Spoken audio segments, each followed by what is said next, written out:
If you haven't already, mark your calendars. October 15th from 2 o'clock till 5 p.m.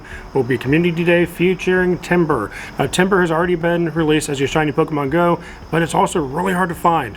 So this will be a great opportunity to get those shiny counts up, and also Conkeldurr's really good. The event bonuses you need to be on the lookout for: increased spawns of Timburr, which kind of goes without saying, but I said it anyways. You also get 3 times catch Stardust, so I would advise having lucky eggs down, star pieces down for the duration of the event, and really maximize those gains. You have 3 hours incense and lore modules. Bear in mind that does not apply to the daily adventure incense, and also does not apply to the golden lures. You'll get 2 times catch candies, and 2 times chance of receiving candy XLs from catching Pokemon.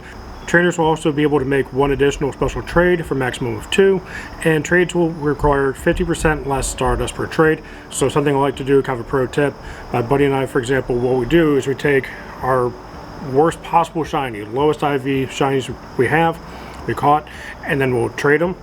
At that point too, it costs way less dust, and 2, reshuffles the IVs and gives us a better chance at a Shundo. It hasn't worked for us yet in terms of getting a Shundo, but we've also gotten like 93s, 96s, 98s, so we've actually gotten really good ones by doing that. So you can take something that's not great and turn something really good.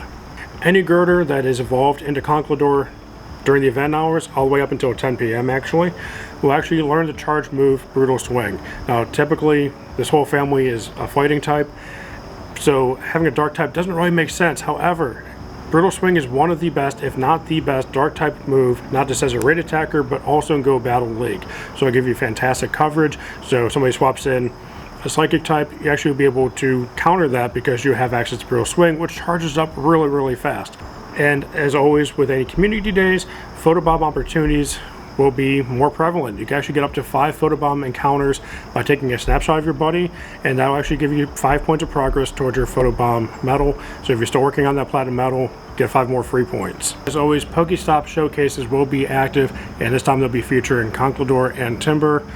You can have up to 3 in at a time. So if you're still working on your medal for that, which I think everyone is because it's pretty new, definitely put as many Pokemon as you possibly can. After the main event, from 5 p.m. until 10 p.m., Girder will be in 4-star raids. Now the really cool thing about that is it gets you another point towards the Rising Star medal, which I think is 150 different Pokemon you need to beat in raids. And so this is one that doesn't always show up as a raid boss, so definitely take advantage of that. Group up with your local friends and knock that one out. And B, I think the overall most important part about that is whenever you beat a gym after Community Day is over, you'll get to see the future Pokemon again all around the gym for another 30 minutes with the same shiny odds as during the main event. As always, the field research tasks are going to be pretty straightforward. Catch 3 Timburr, and that will give you more Ultra Balls, more Great Balls, or more Pokeballs. And most importantly, it'll give you more encounters with the featured Pokemon. Now remember, any Pokemon that you get from research will have a base IV floor of 10, 10, 10. So now your chances go up exponentially of coming across a Hundo or a Shundo. So this is where a lot of people get their Shundos during Com Day, is from field and special research tasks. And speaking of research, as always, there will be a special research storyline available for $1.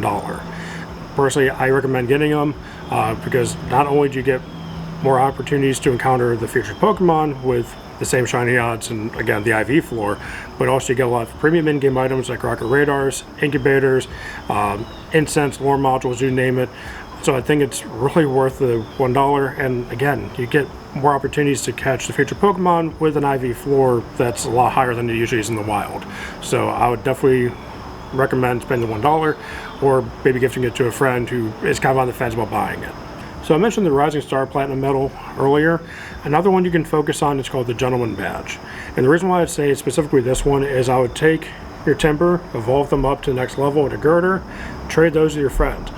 Girder into Conkeldurr is a free evolution when they're traded.